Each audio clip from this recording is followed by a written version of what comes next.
Alors maintenant, nous continuons avec la partie 2, donc du Breviloquium, intitulé Le monde créature de Dieu. Et c'est le chapitre 1 que nous allons voir, intitulé, lui, La production du monde comme un tout. Donc après nous être fait une idée sommaire de la Trinité de Dieu, il faut parler quelque peu du monde, créature de Dieu. Donc un petit résumé de la matière.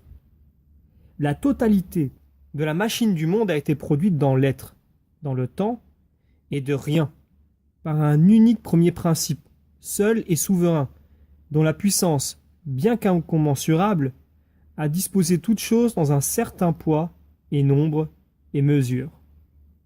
Il faut entendre dans leur sens général ces affirmations touchant la production des choses. À partir d'elles peut se conclure la vérité et se dissiper l'erreur.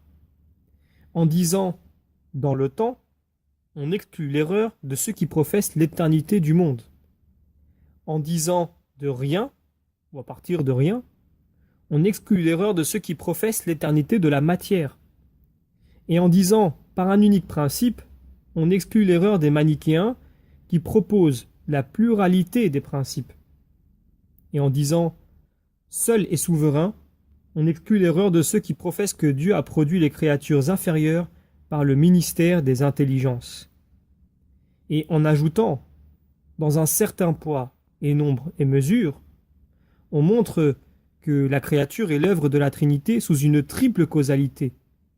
Efficiente, d'où la créature reçoit l'unité, le mode et la mesure exemplaire, par laquelle se trouve dans la créature, la vérité, la beauté et le nombre, et finale, par laquelle se trouve dans la créature, la bonté, l'ordre et la pesanteur.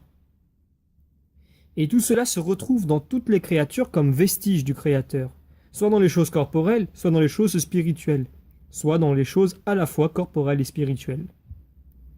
Donc une explication à cela.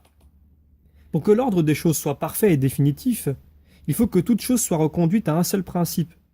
Ce principe doit être le premier, pour donner aux autres leur existence. Il doit être le plus parfait pour les conduire à leur achèvement. Or, ce premier principe en qui se trouve l'existence ne peut qu'être qu'unique. S'il crée le monde, il ne peut le créer à partir de lui-même. Il le crée donc de rien. De plus, la production de rien, ou à partir de rien, signifie l'être après le non-être pour ce qui est produit et, pour le principe, l'infinité de la puissance créatrice.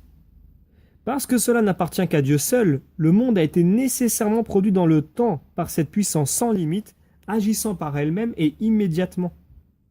En outre, parce que le principe parfait dont découle la perfection de toute chose agit nécessairement par lui-même, selon lui-même et pour lui-même, il n'a besoin de rien en agissant hors de lui. Il faut qu'il ait à l'égard de toute créature un dessein selon la triple causalité efficiente, exemplaire et finale. Il faut aussi que toute créature puisse être comparée à la cause première selon cette triple causalité.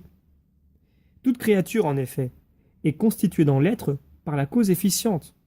Elle est conformée à l'exemplaire. Elle est ordonnée à une fin. Par là, elle est une, vraie et bonne. Donc conforme, belle et ordonnée, mesurée, distincte et pesante. La pesanteur est en effet une tendance ordonnée. Tout ceci s'applique en général à toute créature corporelle, incorporelle, aux composés de corps et d'esprit, comme l'est la nature humaine.